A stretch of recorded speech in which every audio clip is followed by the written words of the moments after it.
kenapa kita ni bertaklid kepada imam-imam mujtahidin? Kenapa agaknya?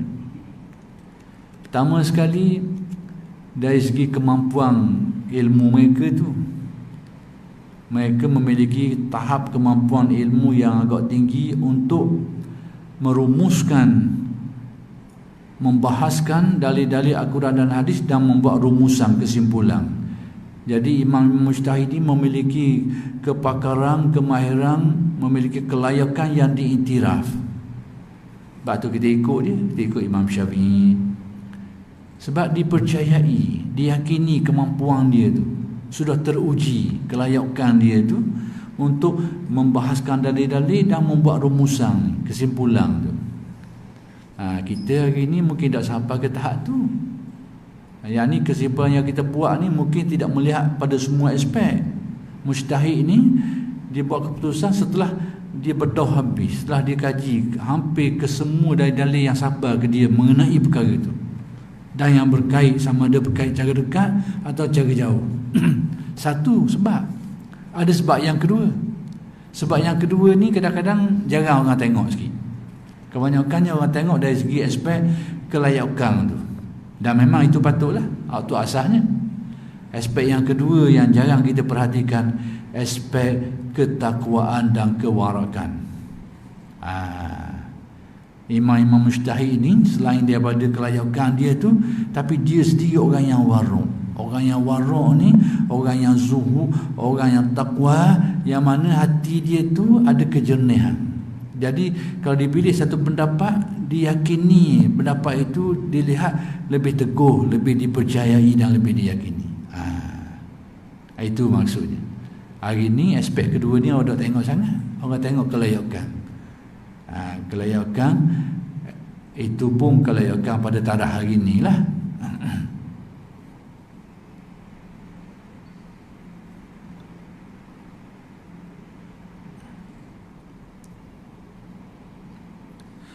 Dan yang mempunyai mata hati yang melihat akan sebenar-benarnya.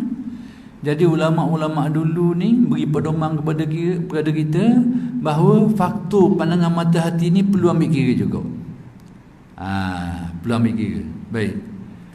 Al-Imam Asy-Syafi'i seperti yang disebut oleh Imam Ghazali mengambil kira benda ni. Macam mana tu?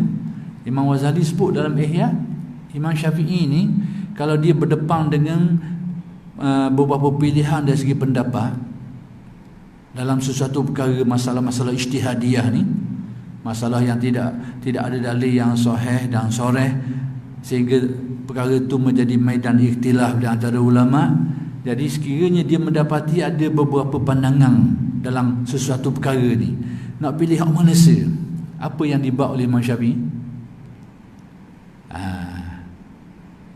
Beberapa pilihan tu dianggap dalam lengkungan pandangan yang betul belaka, tapi hak mana sah antara yang lebih tepat ni. Sekiranya berlaku daki macam tu, apa yang dibawa oleh Imam Syafi'i?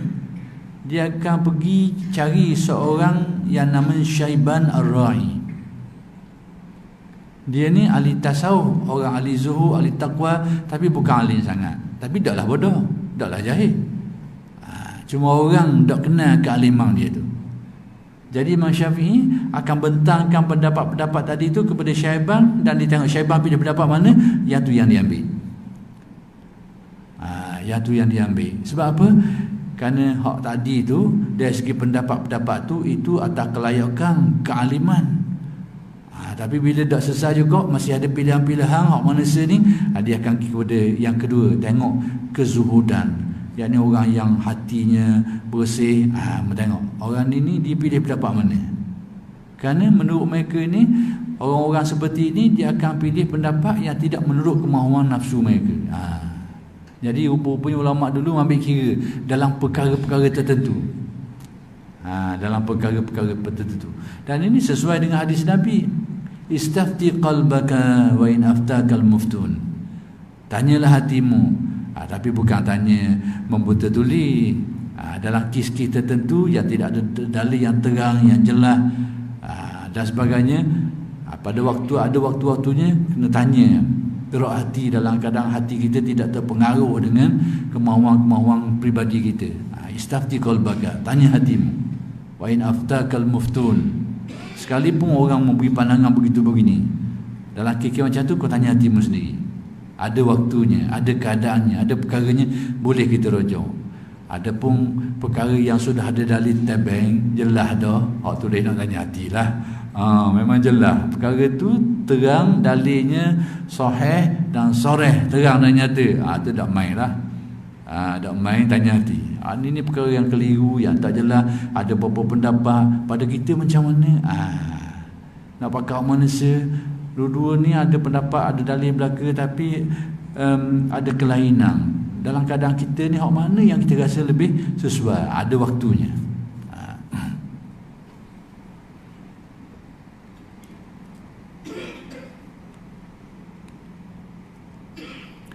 Yang melihat akan sebenar-benarnya di dalam agamanya, yakni yang melihat kepada agama dengan pandangan yang dipercayai lebih tepat, lebih dekat dengan kebenaran.